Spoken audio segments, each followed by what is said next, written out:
Welcome to public TV news బులెటిన్ల ముందుగా headlines. Police స్టేషన్లో రైతులను కూర్చోబెట్టి యూరియా టోకెన్లు పంపిణీ.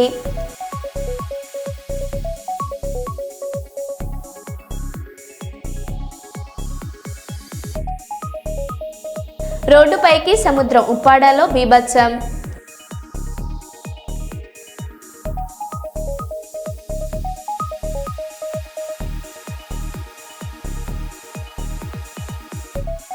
హైదరాబాద్లో నీళ్లు కలిసిన పెట్రోల్ను కొట్టిన బంకు సిబ్బంది.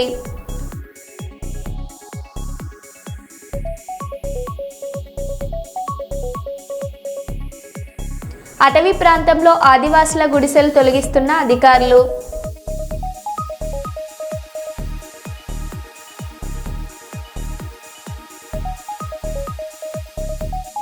పోత్కపల్లిలో 4 కిలోల గంజాయి పట్టివేత.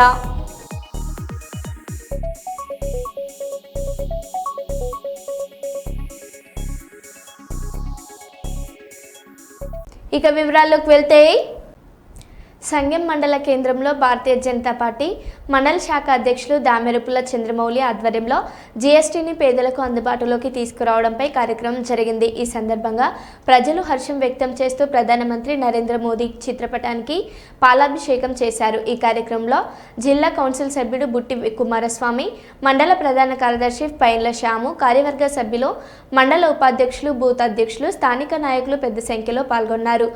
ఈ సందర్భంగా నాయకులు మాట్లాడుతూ పేదల అభ్యున్నతే తమ ప్రభుత్వ ప్రధాన లక్ష్యమని, కేంద్రం తీసుకొస్తున్న సంస్కరణలు సామాన్యులకు ఉపయోగపడుతున్నాయని పేర్కొన్నారు. జనతా పార్టీ సంగెం మండల పార్టీ ఆధ్వర్యంలో శ్రీ గౌరవనీయులు ప్రధానమంత్రి నరేంద్ర మోదీ గారి చిత్రపటానికి పాలాభిషేకం చేయడం జరిగింది. దీనికి భారత ప్రజలకు దీపావళి కానుకగా భారత ప్రధానమంత్రి గౌరవనీయులు శ్రీ నరేంద్ర మోదీ గారు జిఎస్టీని అన్ని రంగాలలో తగ్గించి ప్రజలకు అందుబాటులోకి తీసుకొచ్చినందుకు భారతీయ జనతా పార్టీ తరఫున ప్రత్యేకంగా భారత ప్రభుత్వానికి కృతజ్ఞతలు తెలియజేస్తూ, ప్రతి ఒక్క దాంట్లో చాలా తక్కువ, ఒక్కొక్క మామూలుగా ఒక వెహికల్ మీద తీసుకుంటే ఒక్కొక్క వెహికల్ మీద 1 లక్ష రూపాయలు మినిమంగా తగ్గుతూ ఉంది. ప్రతి ఒక్క దాని మీద జిఎస్టీ 28% ఉంటే 18%కు, 12% నిత్యావసర సరుకుల మీద 5%కు, ప్రతి ఒక్క దాని మీద చాలా తగ్గించినందుకు భారతీయ జనతా పార్టీ సంగెం శాఖ తరఫున భారత ప్రభుత్వానికి ప్రత్యేకంగా ధన్యవాదాలు.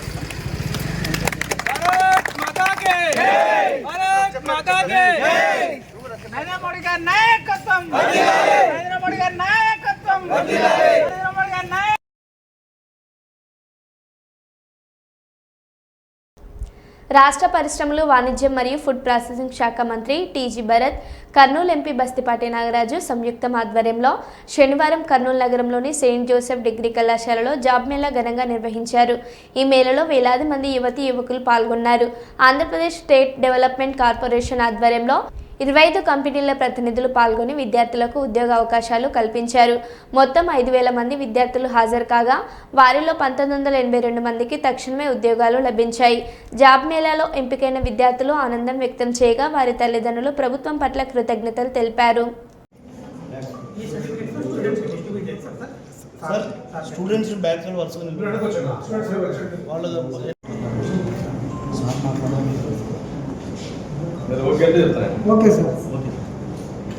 ఈరోజు కర్నూలు పట్టణంలో సెయింట్ జోసెఫ్ డిగ్రీ కాలేజీలో, ఎందుకంటే గతంలో కూడా నేను ఇక్కడ చదువుకొని ఈ కాలేజీ విద్యార్థిగా నేను పెట్టబడ్డాను. అంటే ఈ కాలేజీ స్థానబలం ఎటువంటిది, ఈ కాలేజీ విద్య ఏ విధంగా ఉంటున్న దానికి నేను కూడా ఒక నిదర్శనం. మొదలుగా నా గురించి చెప్పుకున్న తర్వాతనే నేను ఇక్కడ ఈ సమావేశానికి ఎందుకు వచ్చానో కూడా నేను వివరంగా చెప్తాను. ఈ కాలేజీ నుంచి నేను బాగా చదువుకొని ఇక్కడ నేర్పించినటువంటి నైపుణ్యంతోనే ఈరోజు మెంబర్ ఆఫ్ పార్లమెంట్గా ఎదిగి ఈరోజు ఒక ఎంపీ హోదాలో మా కాలేజీ, మాకు జన్మనిచ్చినటువంటి కాలేజీ, నేను ఈ స్థాయికి ఎదిగిన అటువంటి కాలేజీలో ఈరోజు ముఖ్యంగా నేను రావడానికి ఉద్దేశం ఏమంటే, మోదీ గారు ప్రత్యేకంగా మన ఆంధ్రాకి ఇవ్వాలని చెప్పేసి సెమీ కండక్టర్ యూనిట్ ఇవ్వడం జరిగింది. అందులో భాగంగా నేను గౌరవ ముఖ్యమంత్రి వర్యులకు ఒక ఎంపీగా నేనైతేనేమి, పారిశ్రామిక మంత్రి అయినటువంటి భరత్ గారు కూడా కర్నూలు ఖచ్చితంగా సెమీ కండక్టర్ల పరిశ్రమ రావాలని చెప్పేసి గట్టి ప్రయత్నాలు చేస్తా ఉన్నాం. అది కానీ వచ్చిందంటే అనంతపూర్లో కియా పరిశ్రమ ఏ విధంగా అయితే ఉందో అంతకు రెట్టింపు ఉత్సాహంతో మన కర్నూలు డెవలప్ అవుతుంది అనడంలో ఏమాత్రం సందేహం లేదు. కాబట్టి సెమీ కండక్టర్ పరిశ్రమ కర్నూలు ప్రాంతానికి వస్తుందని చెప్పేసి చాలా హోప్తో ఉన్నాం. అంతేగాక రాబోయే రోజుల్లో కర్నూలు ఎయిర్పోర్ట్ అనుకుని ఏరోస్పేస్ కింద దాదాపు 4,000 కోట్లతో పెద్ద పారిశ్రామిక పార్క్ రాబోతా ఉంది అక్కడ. కాబట్టి మీరందరూ బాగా ఆలోచించాలా. ఇటువంటి స్కిల్ సెంటర్స్ మీరందరూ బాగా ఉపయోగించుకుంటే ఎంతో దూరం ఎక్కడో చెన్నై, ఎక్కడో హైదరాబాద్, ఎక్కడో పోలిన అవసరం ఉండదు. పారిశ్రామిక కేంద్రం మనకు గౌరవంగా అయింది కాబట్టి రాబోయే రోజుల్లో సాధ్యమైన తొందరగా కూడా పరిశ్రమలు విపరీతంగా రాబోతున్నాయి. కాబట్టి మీరంతా మంచి నైపుణ్యాన్ని అలవర్చుకొని మంచి అలవాటు నేర్చుకొని, ఎందుకంటే సెయింట్ జోసెఫ్ డిగ్రీ కాలేజ్ అంటే కర్నూలులోగా మీరు మత్స్యతురంగ లాంటి కాలేజ్ ఇది. మీరు ఈ స్కిల్ సెంటర్స్ ప్రతి ఒక్కరు పాల్గొని ఈ జాబ్ మేళాలో ప్రతి ఒక్కరు ఈ అవకాశాలను సద్వినియోగం చేసుకోవాలని చెప్పేసి కోరుకుంటాను. అంతేగాక నేను ఇక్కడ మెగా జాబ్ మేళా కండక్ట్ చేసేటువంటి స్కిల్ సెంటర్ వాళ్ళకి నేను ఒకటే విన్నవించుకుంటాను. మా ప్రాంతం అంతా వెనుకబడింది కాబట్టి సాధ్యమైనంత వరకు మా యువతీ యువకులకు ఎటువంటి చిన్న స్కోప్ ఉన్నా కూడా వాళ్ళని జాబ్ ఇవ్వకుండా ఎన్నిక మాత్రం పంపొద్దండి. ఖచ్చితంగా జాబ్ ఇవ్వాల్సిందని చెప్పేసి మరొకసారి రిక్వెస్ట్ చేసుకుంటూ సెలవు తీసుకుంటాను. ధన్యవాదాలు. ఇంకా ఏమైనా ఉంటే మీ వాళ్ళకి చెప్పి కొందరు రామని చెప్పండి, అటెండ్ కాండి. And hope everyone gets this 1950 job from my assembly or from Kurnool district లో నుంచి ఎవరైనా వచ్చిన పాల్గొన్నా కూడా వచ్చిందంటే I'm very very happy. Government will be very happy అండి. Basically few things. ఒకటి ఇండస్ట్రియల్ హబ్ గురించి చెప్పాలా. ఎందుకంటే మనం అందరూ కూడా ఎప్పుడా అని చెప్పి ఇండస్ట్రీస్ ఎప్పుడు వస్తాయి సార్ అనేది అందరు థాట్ ప్రాసెస్లో ఉంటుంది. ఇన్ 15 months నేను ఒకటి చెప్పగలుగుతా, there is almost 10,000 crores investments have been committed in Orvakal park అండి. ఇది ఏదో ఎంఓయూ చేసుకునేది కాదు, ఇది క్యాబినెట్ అంటే ఎస్ఐపిసి, ఎస్ఐపిబి అండ్ క్యాబినెట్ నుంచి క్లియర్ అయిన ప్రాజెక్ట్స్. సో దీంట్లో possibility of getting grounded is more than 99%. దాంట్లో ఆల్రెడీ రిలయన్స్ వాళ్ళు 1,650 కోట్లది వర్క్ స్టార్ట్ అయినాయి. Is going to be our anchor brand here. Reliance Ambani, Mukesh Ambani company మన దాంట్లో కర్నూలు దాంట్లో ఓరోకల్ పార్క్ లో రావడం అంటే ఇట్స్ అన్ యాంకర్ బ్రాండ్. ఇది కాక ఇంకొక 1,300 crores కి డిపిఆర్ ఇవ్వడం జరిగింది, అది కూడా తొందరలో క్లియర్ అవుతుంది. So Reliance alone is going to invest more than 3,000 crores in our industrial park, Oracle Industrial Park. If you have the talent to attend and answer all the interview లో ఇచ్చే questions ని అది కానీ మీరు కానీ చేస్తే job వచ్చేదానికి అవకాశం. సో మనము ఇంజనీర్ అయినాం సార్, మాకు 3 ఏళ్ళ నుంచి డిగ్రీ చదివినాం, ఇంజనీర్ చదివినాం, జాబ్ రాలేదంటే there is something missing in your work style. So please ensure your fundamentals are correct. Interview పోయిన తర్వాత పెద్ద పెద్ద చాలా సింపుల్ క్వశ్చన్స్ ఉంటాయి, సింపులెస్ట్ ఆఫ్ ద సింపులెస్ట్ కూడా మనం. న్యూ మైసూర్ బేకర్ని ఆరంభించిన ఎమ్మెల్యే నాయన్ రాజేందర్ రెడ్డి 13వ తారీఖు 9వ నెల 2025 శనివారం రోజున న్యూ మైసూర్ బేకరీని old bus depot Gokul plaza Ramnagar హన్మకొండలో ఎమ్మెల్యే నాయన్ రాజేందర్ రెడ్డితో కలిసి మహమ్మద్ గణేష్, మహమ్మద్ శంషాద్, మహమ్మద్ నజీర్లతో కలిసి న్యూ మైసూర్ బేకరీని రిబ్బన్ కట్ చేసి ప్రారంభించారు. ఎమ్మెల్యే బేకరీలోని తిను పదార్థాలను తీసుకొని అందరికీ పంచిపెట్టారు.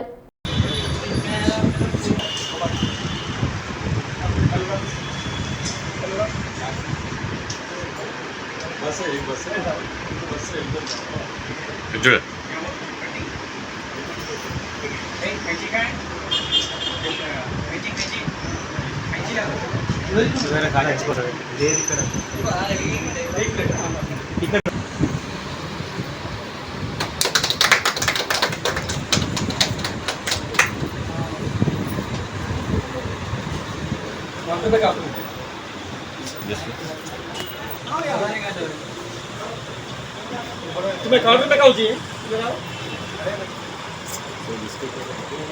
एक बिस्किट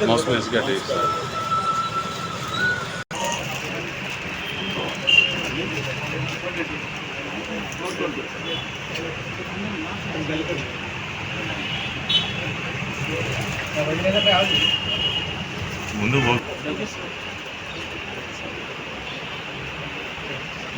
हाँ रसिक मिलाओ जी मिलाओ. కర్నూలు కలెక్టరేట్ సునైనా ఆడిటోరియంలో బదిలీపై వెళ్తున్న జిల్లా కలెక్టర్ పి రంజిత్ బాషా గారికి జిల్లా అధికారులు ఆత్మీయ వీడ్కోలు మరియు సన్మాన కార్యక్రమం నిర్వహించారు. ఈ కార్యక్రమంలో రాష్ట్ర పరిశ్రమలు, వాణిజ్యం, ఫుడ్ ప్రాసెసింగ్ శాఖ మంత్రి టీజీ భరత్, కర్నూలు ఎంపీ బస్తిపాటి నాగరాజు, జిల్లా SP Vikrant Patil, Pattikonda MLA KE Shyambabu, Kodumur MLA Boggula Dastagiri, Panyam MLA Gowru Charitha, TDP జిల్లా అధ్యక్షులు Tikkareddy, joint collector doctor B Navya, KDCC chairman Vishnuvardhan Reddy, Mantralayam in-charge Raghavendra Reddy, Shalivahana corporation director Subbaiah, Boya corporation director Manjunathan, DROC Venkatanarayanamma, RDO Sandeep సహా పలువురు ప్రజాప్రతినిధులు, జిల్లా అధికారులు పాల్గొన్నారు. జిల్లా అభివృద్ధికి కలెక్టర్ చేసిన కృషిని సభలో వక్తలు కొనియాడారు.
నిబంధనలకు విరుద్ధంగా పాఠశాల నిర్వహిస్తున్న ఆర్ఎఫ్సిఎల్ మరియు ఎన్టీపీసీ శ్రీ చైతన్య హైస్కూల్ యాజమాన్యం రెండో శనివారం సెలవు మాకు వర్తించదు అని చెబుతున్న యాజమాన్యం, పారిశ్రామిక ప్రాంతంలో అన్ని స్కూళ్లకు సెలవు ఉండగా చైతన్య స్కూల్ నిర్వహించడం యాజమాన్యం తీరుపై తల్లిదండ్రుల ఆగ్రహం. వివాదాలకు కేంద్రంగా మారిన ఆర్ఎఫ్సిఎల్ టౌన్షిప్లోని శ్రీ చైతన్య హైస్కూల్ యాజమాన్యంపై ఏవైనా సంఘటనలు జరిగినప్పుడు అధికారులు విచారణలు జరిపి వారిపై కఠిన చర్యలు తీసుకోకపోవడం వల్లనే యాజమాన్యం ఆడిందే ఆట పాడిందే పాట అనే విధంగా పారిశ్రామిక ప్రాంతంలో తయారైందని భారత ప్రజాతంత్ర యువజన సమైక్య జిల్లా కార్యదర్శి కొంటూ సాగర్ ఆరోపించారు. ఈ సందర్భంగా వారు మాట్లాడారు. ప్రభుత్వ నిబంధనల ప్రకారము ఎటువంటి పాఠశాలలు నిర్వహించకూడదు. కానీ శ్రీ చైతన్య ఆర్ఎఫ్సిఎల్ టౌన్షిప్, అదేవిధంగా ఎన్టీపీసీ టౌన్షిప్లలోని ఈ రెండు బ్రాంచీలు కూడా స్కూలు నిర్వహించడం అనేది దేనికి సంకేతం అనేది ఈరోజు సంబంధిత అధికారులను సూటిగా యువజన సంఘంగా డివైఎఫ్ఐగా ప్రశ్నిస్తూ ఉన్నాము. మీకు తెలుసు, గత కొద్ది రోజుల కిందనే ఇందులో అనుకోని సంఘటన జరగడము, దాని మీద ఎంఈఓ గారు కూడా సమగ్ర విచారణ జరిపి డిఈఓ గారికి పంపిస్తా నివేదికను, పైనుండి వచ్చిన ఆర్డర్ ప్రకారము మేము ఫాలో అవుతా అన్నాము అని చెప్పడం జరిగింది. కానీ ఇప్పటి వరకు డిఈఓ గారు ఏమో ఇన్స్ట్రక్షన్స్ ఇచ్చారు, ఎంఈఓ గారు దాని ఆధారంగా ఈ యాజమాన్యంపై ఏం చర్యలు తీసుకున్నారనేది ఇప్పటి వరకు కూడా ఎవరికీ తెలియలేదు. ఇటువంటి వాటిని ఆసరాగా చేసుకుని ఈ యాజమాన్యం ఇష్టానుసారంగా వ్యవహరిస్తూ ఉన్నది. అంతేకాకుండా ఈ స్కూల్లో ఇన్ఛార్జీల మధ్య తలెత్తిన సమస్యలను దాన్ని ఆసరాగా చేసుకొని ఇక్కడ రాజకీయ వాతావరణం కూడా సృష్టిస్తూ ఉన్నారు. వాళ్లకు ఉన్న వ్యక్తిగత సమస్యలను పిల్లల మీద రుద్దడం, పిల్లల మధ్య తారతమ్యాలను తీసుకురావడం, సెక్షన్లుగా డివైడ్ చేయడం అనేది ఇక్కడ నడుస్తూ ఉన్నది. కాబట్టి ఇన్ని సమస్యలు పునరావృతం అవుతున్నా కానీ సంబంధిత అధికారులు సంఘటన జరిగినప్పుడే మొక్కబోడిగా ఏదో రిపోర్ట్లు రాసుకొని ఎంక్వైరీ చేసుకొని పోతున్నారే తప్ప ఆ సమస్యల మీద కఠినంగా వ్యవహరించడం లేదు. అందువల్లనే ఇందులో సమస్యలు అవుతున్నాయి అనేది ఇక్కడ మేము చెప్పదలుచుకున్నాము. కాబట్టి వెంటనే ఇప్పటికైనా ఈ హాలిడేసులలో స్కూలు నిర్వహిస్తున్న శ్రీ చైతన్య యాజమాన్యం పైన సంబంధిత అధికారులు కఠిన చర్యలు తీసుకోవాలని ఈ సందర్భంగా డివైఎఫ్ఐ యువజన సంఘంగా మేము డిమాండ్ చేస్తూ ఉన్నాము. శ్రీకాకుళం జిల్లా పాతపట్నం మండలం తెంబూరు గ్రామ సచివాలయం పరిధిలో యూరియా పంపిణీలో అవకతవకలు చోటు చేసుకున్నాయి. వివరాల్లోకి వెళ్తే రైతు సేవా కేంద్రానికి శుక్రవారం 220 బస్తాలు యూరియా లారీ లోడ్ చేరింది. అయితే స్థానిక అగ్రికల్చర్ అసిస్టెంట్ ప్రకాష్ రాజు, సచివాలయ సర్వేయర్ రుకేంద్ర, ఇద్దరు అధికారులు కలిసి పాతపట్నం గ్రామానికి చెందిన ఒక రైతు వద్ద నుంచి డబ్బులు తీసుకుని అర్ధరాత్రి 11 గంటలకు రైతు సేవా కేంద్రం తాళాలు తెరిచి యూరియా బస్తాలు ఇచ్చినట్లు సమాచారం. ప్రభుత్వం ప్రతిష్టాత్మకంగా రైతులకు అందిస్తున్న యూరియాను ఇలా రహస్యంగా డబ్బులు తీసుకొని విక్రయించడం రైతుల్లో ఆగ్రహం రేపుతోంది. కూటమి ప్రభుత్వానికి చెడ్డ పేరు తెచ్చే ఈ చర్యపై సంబంధిత అధికారులు చర్యలు తీసుకోవాలని రైతులు డిమాండ్ చేస్తున్నారు. అన్న కరెక్ట్ చెప్పు, ఎక్కడది యూరియా? ఎక్కడ ఎక్కడ ఎక్కడే అంటే తెంబూరు. ఎవరు ఇచ్చారు మీకు? అవును, ఏ ఊర్లో మీకు ఉంది భూమి? ఎక్కడ ఉంది భూమి? పాతపట్నంలో భూమి ఉంటే తెంబూరు సచివాలయంలో మీకు యూరియా ఇచ్చారు, అంతేనా? అంటే దొరకట్లేదు కదా. అవును, మీరు దొరకట్లేదని మీరు తెంబూరు వచ్చారు. ఎవరి ద్వారా నువ్వు తీసుకుంటాం యూరియా టెంబూర్లో? సార్ అంటే ఎవరు? అగ్రికల్చర్ దేవుడు ఇక్కడ మీ సార్ది అంటే మాకు ఇక్కడ సర్వేరు మా తమ్ముడు పని చేస్తాను. అతను బట్టి ఇప్పుడు ఇక్కడ 2 నెలలు వచ్చింది. 2 నెలలు ఆ డిఎఫ్ వేసే చేస్తుంది. ఎందుకంటే ఈ ఊరిలోకి అది మాకు భూములు ఉన్నాయి, ఇవన్నీ గుండెలు లేక డిఎఫ్ వేసి అది చేయని పెరగట్లేదు. అలా నుంచి గుండెకి వచ్చి తీసుకున్నాం. అప్పుడు మా రావడం లేట్ అయిపోయింది. మా అప్పుడేం పట్టుకెళ్ళలేదు. అప్పుడు తీసుకొని ఫోన్ చేసి ఎక్కడ నుంచి రాను? ఆ సైడ్ ఉంచారు. నువ్వేమి ఇక్కడ వేసావు? నేను అక్కడ వేసిన బట్టి తెస్తాను. మేము మాట్లాడేమి కరెక్ట్గా రావట్లేదు. కరెక్టే భయపడుతూ మాట్లాడు. భయపడ్డం ఎందుకు? ఎంతకు తీసుకున్నావు యూరియా ఇక్కడ? ఇంకా నువ్వు ఇది ఇక్కడ బ్లాక్లోనే తీసుకున్నావా? బ్లాక్ లైట్ మరి ఇది అంతకి ఎలాగ తీసుకున్నావు చెప్పు నాకు. అంటే డబ్బులు మా తమ్ముడు ఇస్తాడు. మీ తమ్ముడు ఏంటి? సర్వేరు. ఎక్కడ సర్వేరు? ఇక్కడ. ఇక్కడ మీ తమ్ముడు పేరేంటి? ఉపేంద్ర సర్వేరు. ఓకే, రుకేంద్ర. అతను ఇక్కడ సర్వేరు. ఇది ఎవరి నుంచి వచ్చింది? మీ తమ్ముడు ద్వారా వచ్చింది. ఆ తర్వాత డబ్బులు కూడా ఇస్తాను. తర్వాత తిడ్డిమి సర్వే అక్కడ సచివాలయంలో వచ్చింది యూరియా. తిడ్డిమి అక్కడేమో ఇప్పుడు ఇవ్వడానికి కావాల్సి అంటే భయ్యా, ఇప్పుడు యూరియా మీకు బయటికి ఎలాగొచ్చింది? ఎవరు ఇచ్చారు? సాయంత్రం ఇచ్చారు భయ్య. ఎవరు ఇచ్చారు? ఫోన్ చేస్తే బయట ఇస్తా తీసుకుని వెళ్ళండి. మా బయట ఉంచారు మీకు, అంతేనా? చెప్తాను కొంచెం.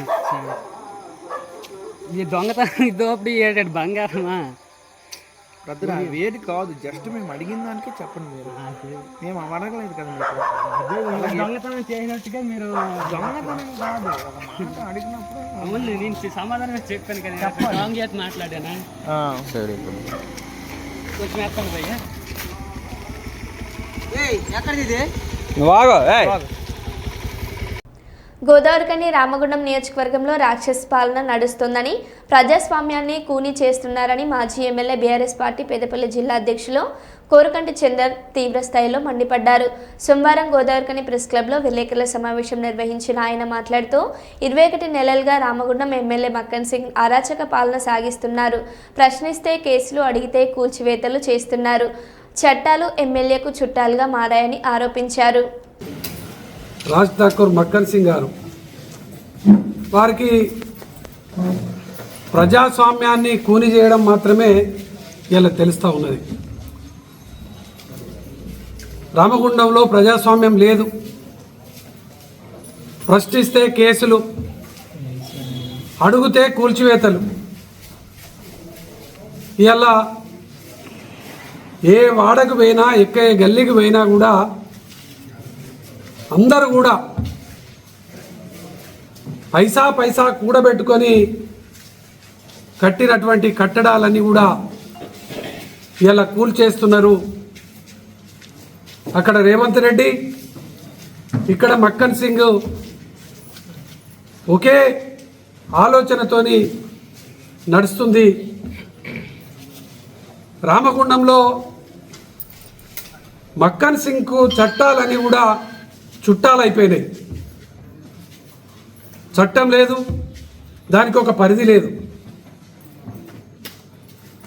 రామగుండంలో పరిస్థితి నిజంగా మేము ఎన్టీపీసీకి పోయినాం.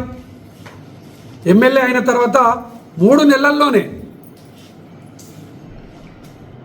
ఆనాడు మేము కౌన్సిలర్గా ఉన్నప్పుడు ఉపాధి రోడ్డు వెడల్పు అంటే గోదావరికంలో జనాలు ఎంత % పెరుగుతున్నారు, దానికి ఒక లెక్క పత్రము ఏమీ లేదు. మేము ఈ ప్రాంతానికి గోదావరికనికి ప్రజలు రావాలి, అవకాశాలను కల్పించాలని పాలన చేసినాం 5 ఏళ్ళు. ఓ మెడికల్ కాలేజ్ తెచ్చినాం. 150 ఉండేటువంటి ఓపీ ఇలా 1500, 2500 మంది వస్తున్నారు. ఇలా ఇక్కడ చిరు వ్యాపారస్తులు, చిన్న చిన్న వ్యాపారాలు చేసుకునేటువంటి వాళ్ళందరూ కూడా వలసపోయేటువంటి పరిస్థితి వచ్చిందంటే ఇలా ఈ పాలన ఎటువైపు పోతుందో ఒక్కసారి ప్రజలు అర్థం చేసుకోవాలి. ఇలా లక్ష్మీనగర్ పోతే ఎన్టీపీసీ, అన్నపూర్ణ కాలనీ, ఎక్కడికి పోయినా కూడా అసలు ఎవరు కూలగొడతారు, అసలు ఏం జరుగుతుంది, అసలు కూలగొట్టడానికి ఏమైనా ఓ ప్రణాళిక ఉందా అని అడిగితే వాళ్ళ మీదనే చిన్న చిన్న వ్యాపారాలు చేసుకునేటువంటి వాళ్ళను ఎలా ఇబ్బందుల పాలు చేసేటువంటి ఆలోచన జరుగుతూ ఉన్నది. రోడ్డు వెడల్పు, అసలు రోడ్డు ఎంత వెడల్పు చేస్తారు, దానికో రోడ్ మ్యాప్ లేదా, అసలు ఎన్ని మీటర్లు తీస్తారు? రోడ్డు వెడల్పు అని చెప్తే లక్ష్మీనగర్లో ఉన్న వ్యాపారులందరూ కూడా ముందు తీసేసి వెనుకకు జరుపుకొని 5-6 ఫీట్లు 10 ఫీట్లు వెనుక జరుపుకొని కట్టుకున్నారు. కట్టుకున్న తర్వాత మళ్ళీ పోల్ వేస్తున్నారు. నేను మొన్న పోయినప్పుడు ఒకరొకరు ఏడుస్తున్నారు. పోల్ వేసి మళ్ళీ 5 ఫీట్లు వెనుకకు పోవాలని అంటాడు. మరి ఇదే ముందు సమాచారం చెప్పొచ్చు కదా. ఇదే గోదావరికంలో అసలు ఏం చేయదలిసారు? గోదావరికంలో మీకు అధికారం ఇస్తే మీ ఆలోచన ఏందో ఒకసారి చెప్పండి, మీ ప్రణాళిక ఏందో చెప్పండి, మీ రోడ్డు వెడల్పు ఎందుకు చేస్తున్నావో చెప్పండి. ఓల్డ్ అశోక్ కూలగొడితే అక్కడి వ్యాపారస్తులందరూ కూడా రోడ్డు మీద పడ్డారు. మేము కరోనా సమయంలో చూసినాం. రోజు పని నడిస్తే, దుకాణం నడిస్తే, దుకాణంలో పనిచేసేటువంటి వాళ్ళు, వర్కర్సు ఇంటికాడ బియ్యం తీసుకుపోయి, కూరగాయలు తీసుకుపోయి వండుకునే పరిస్థితి ఉండేది. కరోనా సమయంలో వాళ్ళకు పనులు లేవు కాబట్టి అన్ని విధాలుగా మేము నిత్యావసర వస్తువులను సరఫరా చేసినప్పుడు మేము అడిగినాం, ఏం చేస్తారు ఏంది అని అంటే ఏ రోజు పని ఆ రోజు చేసుకునేటువంటి పరిస్థితి. ఇవాళ సంవత్సరం 20 నెలలు అవుతుంది. ఎంతమంది ఇవాళ తిండి లేని పరిస్థితి, రోడ్డు మీద పనిచేసేటటువంటి పరిస్థితి దాపరించిందో ఇలా మీరు ఒక్కసారి పోయి అడిగితే మీకు అర్థమవుతుంది.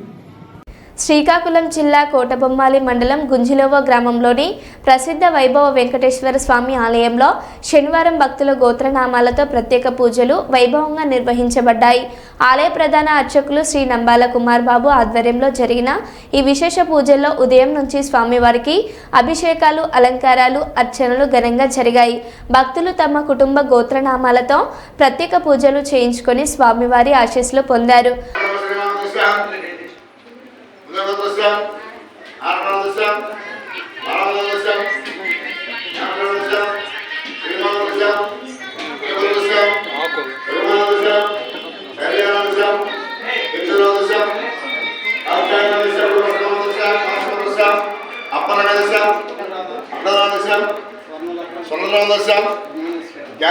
కుటుంబారం శ్రీరామదృశ్యం చంద్రవదృశ్యం వెంకటరామదృశ్యం శోభారామదృశ్యం సాయిబాబాదృశ్యం శ్రీమామదృశ్యం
మరో బులెటిన్లో మళ్ళీ కలుద్దాం. Stay tune.